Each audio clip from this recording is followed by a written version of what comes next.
Hey guys, welcome back to the Green Sofa. I am Seneca and I'm joined today by Trent Malone, who has a very interesting background in behavioral science and sociology. So, Trent, the late Dr. Miles Monroe said that love does not make a marriage work. Tina Turner said it even better because she said, what's love got to do with it, right? Right. Now, you say that you should not marry for love, but you should love who you marry. Tell me a little bit more about that. Yeah, I'm a firm believer that you should not marry for love. However, you should love who you marry. Okay. And you take it really all the way back to the basis of a relationship. I believe that compatibility is the basis of a relationship, Right. or the foundation, but love is the governing function. The governing function. Right. Okay. So meaning you're going to need love as fuel in a relationship to get you through the tough times, because you won't always be in love also, and that's why I use love as fuel, because you can run out of fuel. You know? But compatibility is the basis, and so the compatibility that's based on values, Okay. Education, spirituality, Okay.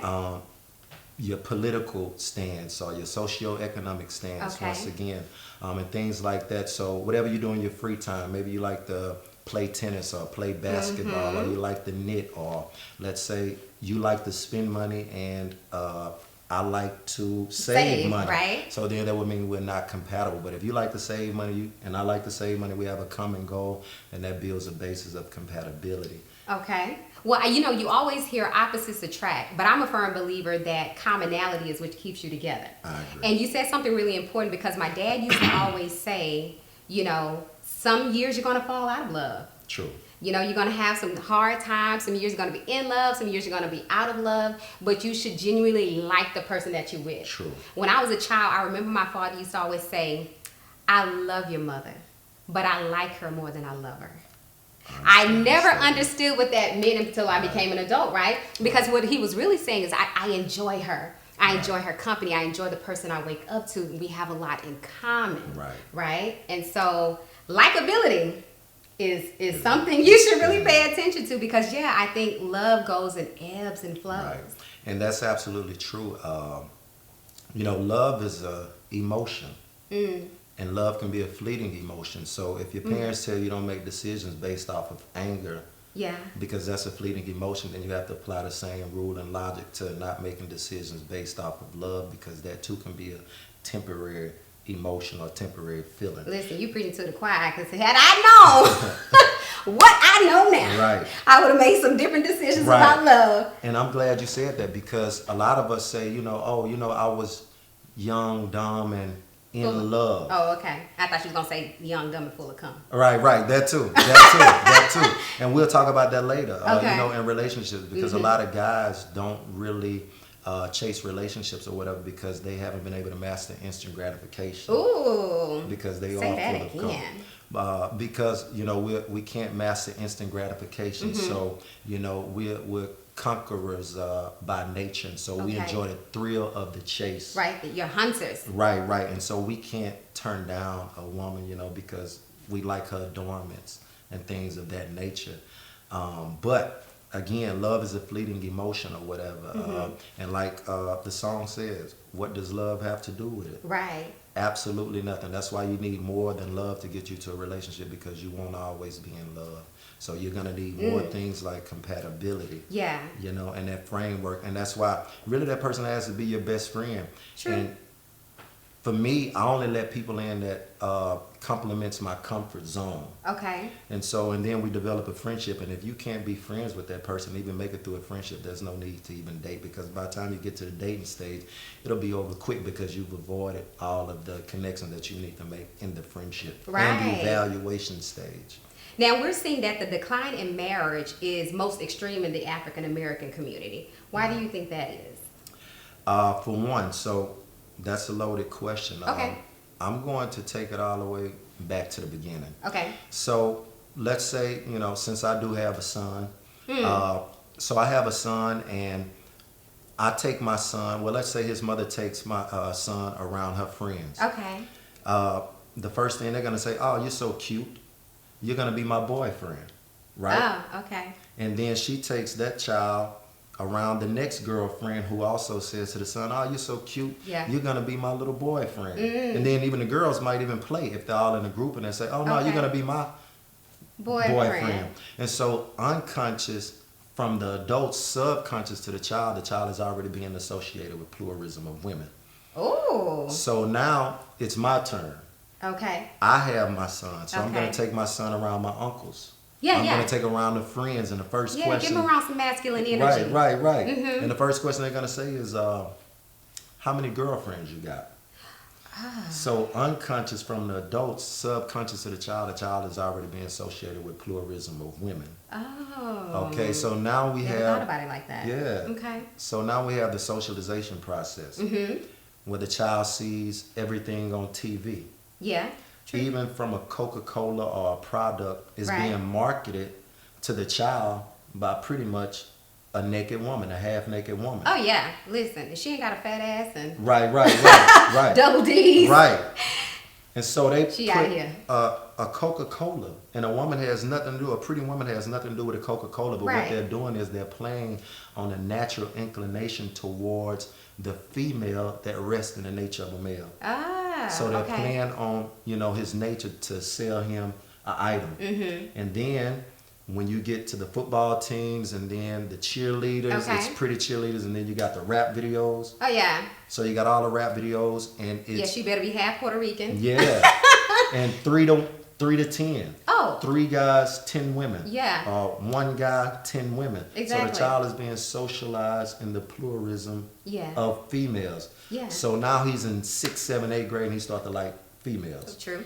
And so he comes home to his homies or whatever. He say, "You know what, man? I got a number today." And the first thing his homies say is, "Well, I got 3." Right. So now it's a become- competition. yeah, it's game. It's competition. So now he's in 9th grade. Okay. He's a full-blown playboy. Okay.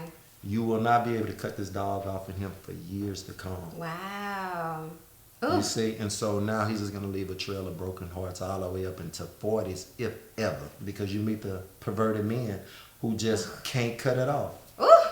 And listen, how do you think technology and social media is playing a part in that? Because I always tell people you don't even have to go to Pornhub.com no more. Like all you gotta do is go to Snapchat, That's go it. to IG That's on it. any given day. That's and it. it's some girl with her ass tooted up talking about Right. Jesus is Lord. Right. But Right. like that And ain't you the tuned message you're in. trying to send. Right. And 2 hours then went by and you supposed to be at work. You late for work. Right, you Tuned like in. this. Right. Okay, 2 hours are gone by. Right. And so now they even have back pages where you can subscribe. Listen, I just learned about the I back did too. pages. And I learned it from kids, Wow. not adults. Wow. I learned it from kids about these back pages. Right. That's sad. Right. But social media doesn't give the proper opportunity to disconnect. That's true. I would totally agree with that. You see all of your exes, all of them still look good. Some of them still look good. Right.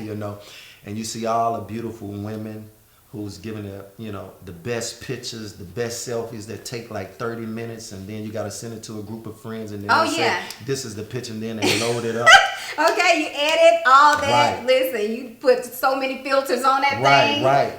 And so instead of being happy with the woman you have at home, admiring her beauty, Ooh. now you have a world of beauties to take place of what you should be admiring at home. So it's no proper disconnect.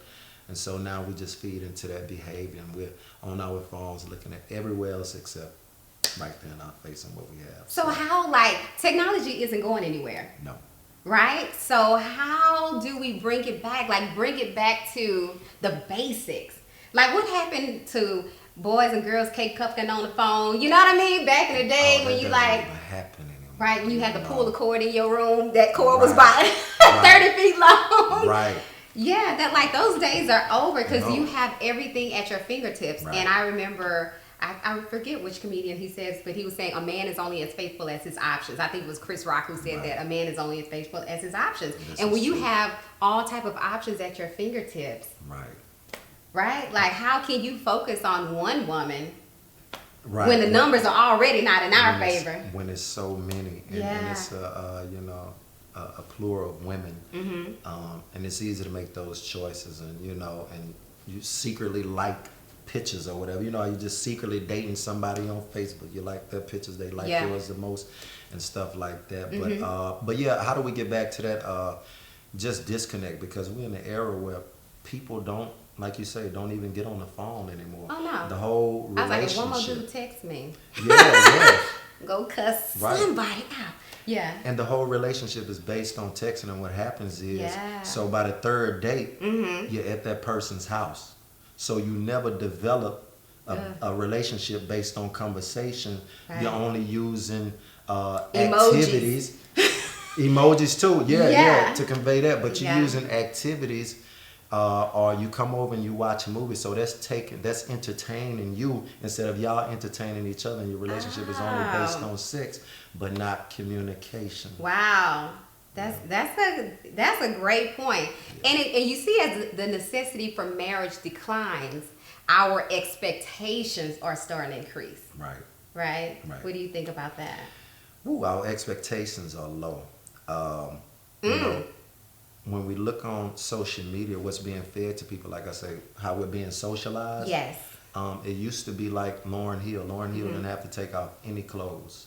That's true. To sell a record. Yeah. People like that. But now, people want to show you everything they got just for 100 likes. Gosh, big old freak. And again, right. That's the first thing that came to mind, boy. Right. Listen. And you want that. Yeah. You want that. But that's what's being portrayed out, and again, it just plays on the natural emotion or nature of a man to be inclined to that type of woman or that type of behavior. Gosh. Right. Yeah. So how do we do it? You gotta find discipline. And I will make this statement. A lot of people won't make this statement, but I'll say it because it'll mess up a lot of little game. Okay. That a lot that guys play or whatever. But I will say this, and I'll say it here on this couch. All right. A guy will have to come into a spiritual maturity. And that's going to come from when he realizes he can help more women than he can bang. You're really not a player. You're just aiding in the process of breaking broken women. The only reason broken women. And the only reason you got her is because you represented to her the standards of a man that she likes. And you got her from another dude that did the same thing. He didn't keep it real with her. He was only in it for the play. Yeah. He led her on. When he was done, he passed along. So you represented those standards of a man to her. Wow. She went for it. You didn't keep it real for her. You was only in it for the play. Now when you're done with it, you're going to pass along. So you're only aiding in the process of breaking broken women. So you're going to have to come into a maturity that lets you know you're not really a player. You're just aiding in the process of breaking broken women. Wow. You said something right there. Yeah. And listen, last week I set up a firestorm on Facebook, right? Because I asked the question, why are men choosing not to come to church? And when I tell you by the end of the night, I know I had at least 100 messages. Right. Boys was mad at me. Yeah. I mean, they were going in. I don't need no man up there telling me how to live my life, what I need to do. There's only room for one alpha male. You know what I mean? They were going off, and like you said, if a man can't lead you spiritually, right, he can't lead you at all. You can't lead me at all. Right. Like if we can't have a conversation about the Bible, if we can't rap on that level, then I can't introduce you to my daddy. Right. I'm with you. But I when I posed that question, what I was hearing subconsciously, right, because they weren't coming out and saying it, is that there was a lot of pain, a lot of trauma, a lot of hurt there, right? And hurt people hurt people. Yeah. Right? So the same wounds that have been inflicted on you, you are now inflicting on other people. Right. And church hurt is real, right? So I was hearing a lot of that coming out in the messages. You know, guys were talking about how, they don't need no man leading them. They own man. And, I can go to the Father myself. I don't need to go to some man. I mean, it was just all kind of stuff. And but it was so sad. For me, it was, because when I look at the church, when you have 60 to 80% of the population are females, and mostly single black women, right? Who come with their children. I mean, think about the African American household. You have more than 75% of single black women heading households. Right. So it's not strange that you see the same thing being resembled in the church. It's like, where is the male leadership? Right. Because I believe that women are looking for that leadership in men. Right? And especially if you came from a household like mine where, I have a strong black father. My mom and dad have been married for 52 years. And when you see that each and every day and you know that it's possible and you're looking at the rest of the world like, where is it? Right. Yeah. That's a very loaded question. I mean, that is a very loaded question. A lot of women are single in the church. Yeah. And a lot of women are looking for God or Jesus, and a lot of people, because you even hear the women say, well, Jesus is my boyfriend. Yeah. I hate when they say that. Yeah. They be like, oh, I'm married to Jesus now. Right. You can, because listen, in the midnight hour. Right. You know what I mean? Right. Jesus ain't your boyfriend. Right. Stop Yeah, he's saying not. that. You can be holy and horny at the same time. At the It's same time. okay. Right. You can be holy and horny. Right. It's all right. And But Jesus ain't your man. Right. But that's it's just deep on the psychological level. It shows the inner workings of their own mind or whatever. Yeah. But they're looking for that, so they see that in the pastor. Yeah. And the pastor's gonna say all the good stuff. He's gonna look good, and then the pastor's a counselor, somebody that's gonna listen. Yeah. So he's showing all the qualities of a man or Jesus. To me. So Jesus or the pastor has become the replacement man, because he resembles Jesus to them, has the characteristics and the attributes. Wow. And so they're fine with being single because they can come and get what they need from a man From the pastor. in the church. Oh gosh. Hence the reason, like I say, they'll buy them suits. Yeah. They'll buy them different items, the love offers and stuff like that, because they want their pastor to look good. Right. Or whatever. But and so that's what he looks like to them. And so a lot of women, they sit around and they're single because they found their man through the pastor and through Jesus. Gosh. That's heartbreaking. Yeah. Because when you look at statistics and they're saying like, as many as 40% of black women will never be married. Yeah. Right? Right. And then when you couple that with incarceration rates, mass incarceration, a lot of our men being in jail, in prison, Right. and there just not being enough available, eligible men to go around. And black women can be some of the most loyal individuals, right? Sure. Because most of them choose not to date outside of their race. But it's getting to a point where if you want to be married, you're going to have to start looking at Hosea or somebody, you know what I mean? Jim, Fernando, somebody, you know what I mean? Because there are just not enough. And listen, I'm not one of those women who's bitter and feels like there's no good black men out here, because I see good black men every day. There's plenty of them out there. There's just seemingly not enough to go around. That might be the real problem. Yeah. No, I understand that. Me personally, I could never date out of my race. Okay. But yeah, even in this economy, women out-earn men. And a lot of women don't want a man that they make more than. Okay. And a man don't want a woman that makes More more than than him. him, because he don't feel like he can be a man. Yeah. And most women feel like if you don't make more money than them, then you can't lead them. I get that in some ways, because you know how they say it costs to be the boss? Right. Because, dude, I can't be making $100,000 and you making 30 talking about go wash the dishes. What? Right. You know what I mean? Right. Like, excuse you? Right. But no, it's not even all about that. But yeah, but I can understand sometimes the rationale in that, which it shouldn't be that way, right? Because if you're married, it's y'all's money. Right. It's our money. It's not my income, your income. We put it together. It's ours. What do you think about that? Do you think separate accounts, one account? I think whatever works for you. I have individuals or, couples who I know who have a separate account, and then they have a joint account. Right? So they put into the joint account in terms of, bills and things like that, and then they have their separate accounts. So maybe I want to do a girls trip. Maybe you want to do a boys trip. Right? So I feel like either way is fine. As long as you are being very honest and transparent about what you're doing with those funds, right? I think it's totally cool. Right. And let me say something, about who you marry shows who you're loyal to. Really? And I always say, show me who you love and I'll show you who you are. Because who you are attracted to is a measurement of your value system. Really? Yeah. So look at, this is going to hurt some some Kanye fans, but Kim look Ye. at Kanye. Yeah. Look who he married. Yeah. A very promiscuous woman. Oh, shit. Okay. How raw can I get on this? Yeah, go So, ahead. Listen, you got the flow, sir. She was an industry thought, so to say. Okay. But Kanye values those type of women. Mm-hmm.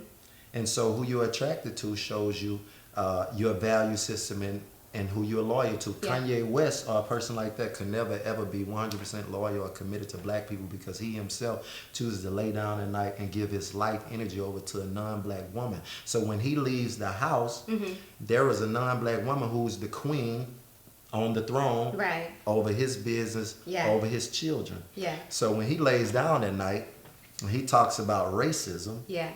What Ooh. possibly could be Kim Kardashian's response to a plight, to a struggle that she's never struggled? Yeah. She knows nothing about. Right, right. And so again, to say, who you marry shows who you're loyal to. And and traditions are passed down through marriage. Yeah. Values are passed down through marriage or whatever, and somebody's going to uphold those. That's If right. you're going to play into it unconsciously or indirectly, but you're going to be a part of the whole value system and traditional mindset. So, Yeah. again, who you're attracted to is a measurement of your value system, and who you marry shows who you're loyal to. And I saw some statistics recently that said that black men marry outside their race probably 3 times more than black women do. Which is really interesting That's since interesting. you brought Right, up the right. Kanye thing, right? And it's so funny because here it is, you have this woman who has like all the attributes of a black woman, right? So the things that we're teased about that they say are not beautiful on Right. us somehow magically become beautiful on a Kim Kardashian. I remember when Right. J-Lo like hit the scene, right? Remember when J-Lo was popping and J-Lo got the booty implants and everybody went crazy like this was the first big booty they've ever seen. And I'm like, come to Sunnyside. Right, right. Let Right, me take you to it's the down airport in Right. Leitrim, and I can show you plenty of women who are built like that, All right? day. Right, Who didn't buy it, right. right? So Kim Kardashian Cornbread with the fed. cornbread fed, Right. oxtails and All that beans. beans and rice, Beans and all rice. that. But then Right. you have like a Kim Kardashian who has lip injection and her waist snatch and implants and butt Right. implants and because I tell you outside them clothes she don't look like that. No, absolutely not. Right. Absolutely not. But it's interesting that the same things that they're praised for, we're condemned for. Right. And that just speaks to black people have low racial self-esteem. Why? Why? Like when we come from royalty. right, we come from Right? royalty. Wakanda. Right. We Wakanda come from forever. Wakanda. What are we talking about, Right, right? Wakanda forever. We are the curators of culture. Right. We are the very essence of royalty. Right. The richest man to ever live was Mansa Musa, Musa. right? Right. Who ruled the Mali Empire, which is now modern day Ghana, worth Right. $400 billion. Like, what are we talking about? We come from nothing but royalty. So Right. how is it that we are not walking in our royalty? Right. Yeah. We've just been miseducated, and that type of knowledge has been kept from us. Even the knowledge, like I stated, most of everything we've ever been taught was taught wrong. Like the first thing I said, don't marry for love. Most people think you should marry for love. Oh yeah, I've always been taught that. Right, right. But that just shows how far we've been miseducated or whatever. So, but it just comes from a place of miseducation. Yeah. Well, I really understand that more as I get older because I didn't get all this education and travel the world and do all these things just to settle. Right. And I tell people, I'm very clear. I want to settle down. I'm just not willing to settle. Right. I like that. Right? It's right. a huge difference. I'm working on Seneca. Right? Making Seneca. My prayer has changed. I used to be like, oh Lord, send me this good man and send me, And I say, no, Lord, make Seneca the best woman I can be, right? I want to be the best woman I can be. So when that man does show up, right, he recognizes me for who I am. Oh my God, this is bone of my bone, flesh of my flesh. He sees spirit before he sees anything, right? Before he sees all the beautiful golden locks in this Coke bottle figure, right? I want him to see me for who I really am. Right. Yeah, and for guys, we've never really been taught how to investigate a woman. Ooh, speak on that, brother. We investigate the widths, but not the depth. Oh, okay. What's I the like old that. 26, 36, 26, or whatever it is? Right. Only if she's 5'3". Right. Yeah. So we haven't been taught how to properly investigate a woman. Okay. We don't know how to ask a woman, what's her definition of womanhood? What's her definition of motherhood? What queens or what black, leaders do she look up to? Yeah. The only thing we've ever investigated is the adornments of her body and what sticks out of her clothes from her breast to her thighs. And that's why we don't know how to start a family, and that's why we don't know how to be in a relationship. And so it's because of those things. So we haven't been taught properly. Yeah. And if you go just back to the beginning, when you think about Genesis, like God gave the man work before the woman even came along. Right.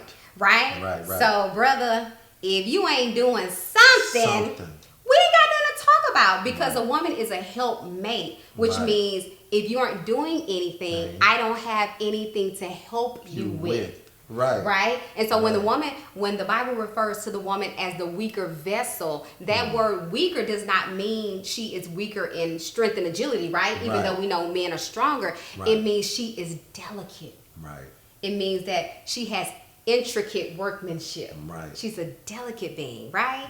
And I'm at that point now where I am investigating, right? So I am asking those questions, because before I didn't, right? I'm just gonna go with the flow, and that go with the flow shit is is not where it's at. That was 1999. You know what I'm saying? Now 2019, no, we ain't going with no flow. We asking real questions. When was your last HIV test? Right. First date. How many books you read? Right. What books your are favorite you? Lauren Hill Exactly. song, What books are you currently reading? Right. So, how long have your parents been married? Why did they divorce? Right. You need to know. Yeah, I asked his brother the other day, because he had 2 kids and 2 different mothers, and I was just like, hey, listen, why didn't you marry any of them?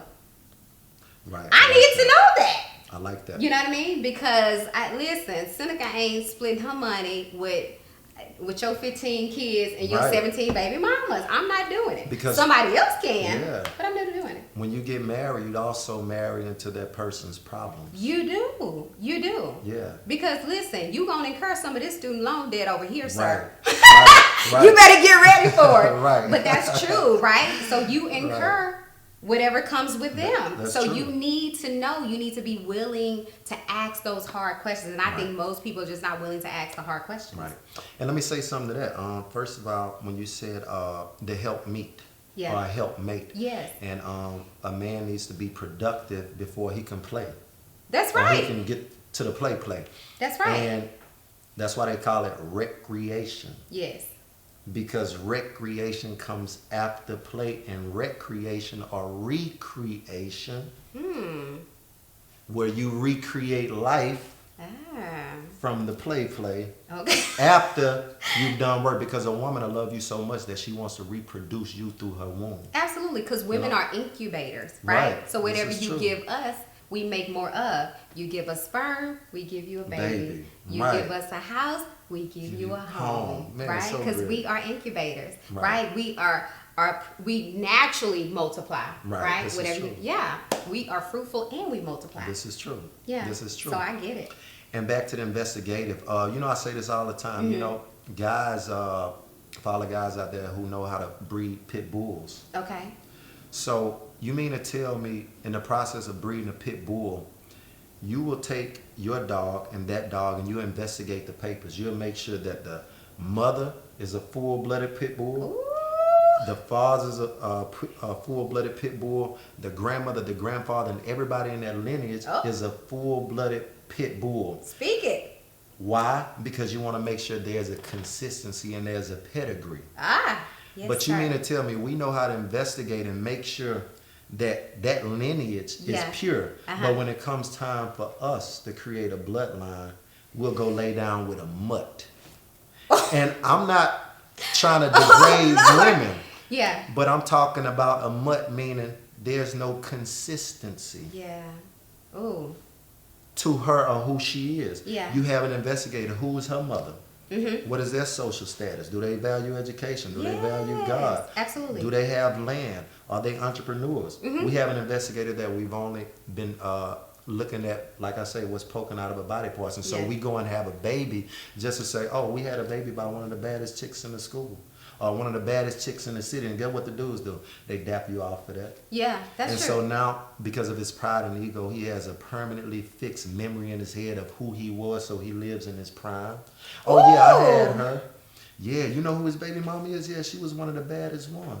Come Or on, whatever. Future. And then when you have kids, you wonder why the child ain't good in math like the grandmother and your mother was. Oh. Because you've diluted the bloodline. Or you wonder why they can't dribble a ball. Look at Michael Jordan. He just had twins by a white woman, a short white woman. Yeah. You think them kids gonna come out hooping?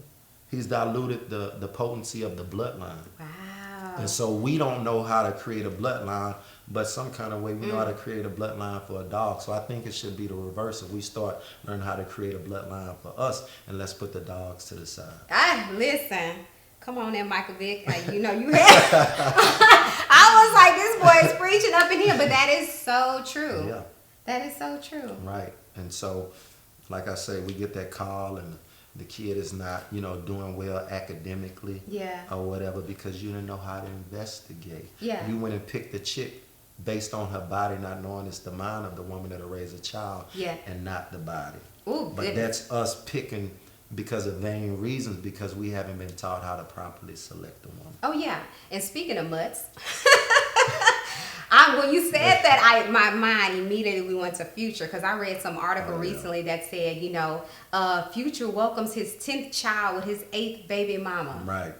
Some ridiculous number like that. And I'm thinking, my first thought was, who are these women Right.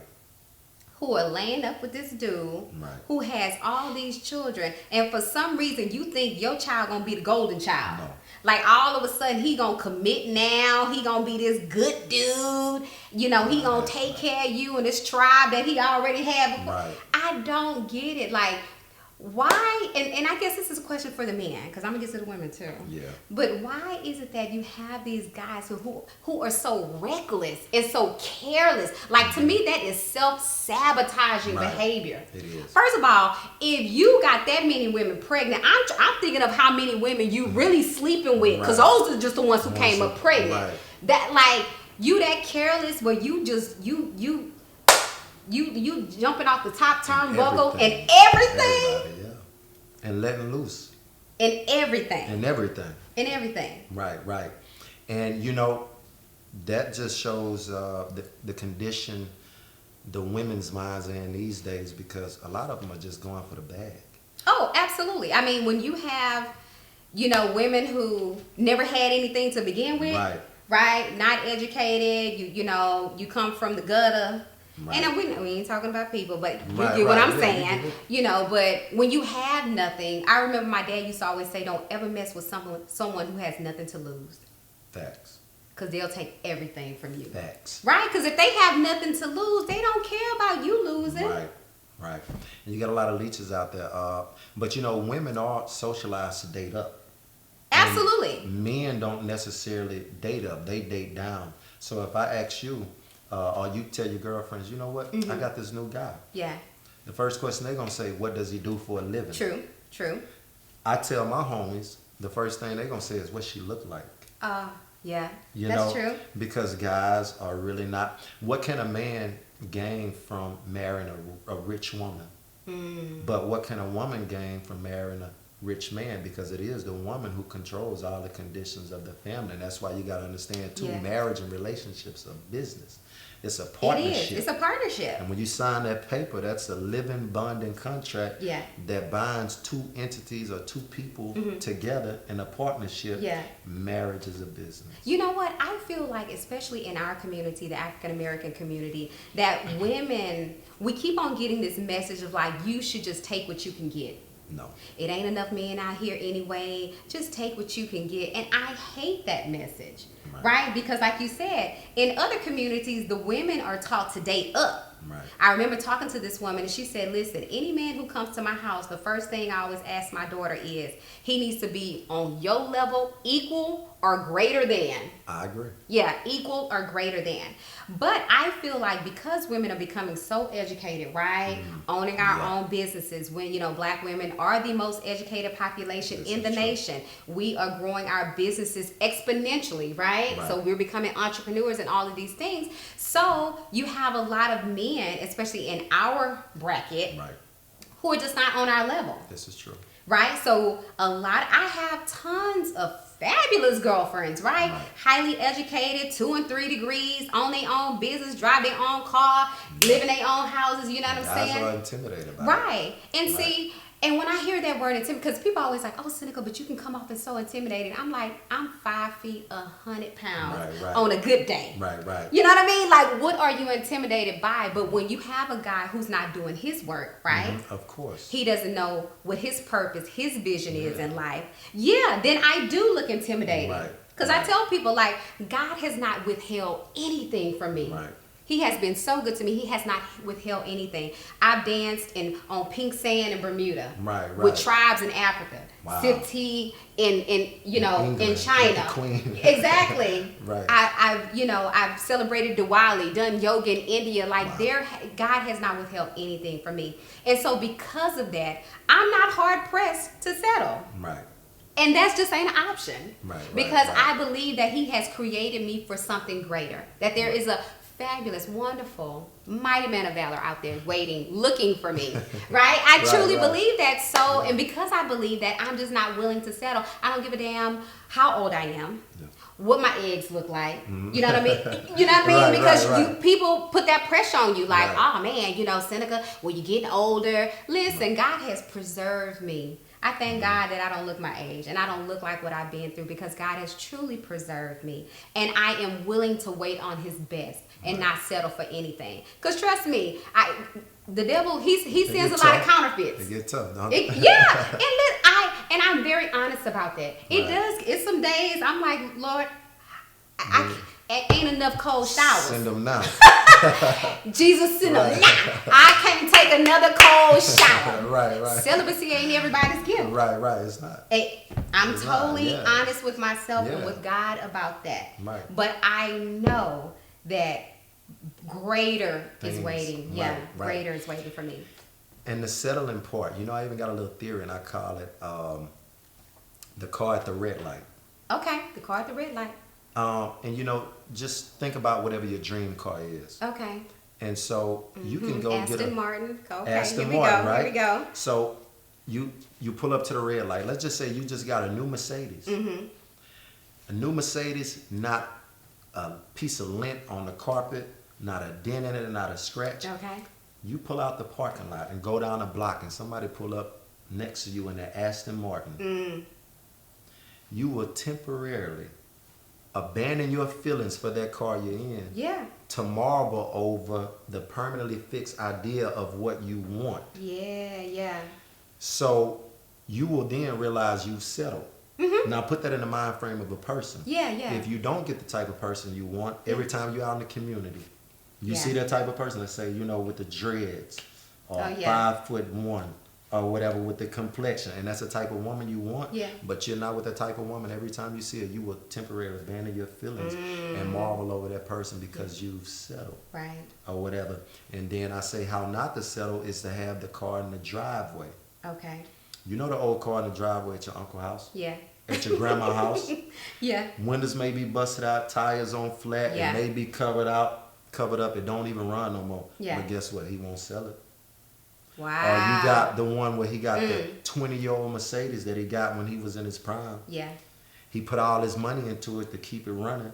New paint job. He keep it clean. He treat it like his baby because that's the car he got. And so if that's the woman or that's the person you want, you'll be more inclined to put money in it to save the relationship or save the marriage versus the car at the red light because you got what you want. That's right. And so even if that car just sitting in that garage, he's fine with that. Everybody come by. The nephew want to buy it. The people from the city say, we'll take it to the junkyard for you, but guess what? He won't let it go. And so when you don't settle and get that person that you do want, that's how you'll be. You'll be more inclined to keep it around, even when the value is look like it's depreciating in the eyes of those who comes around just to view it. Wow.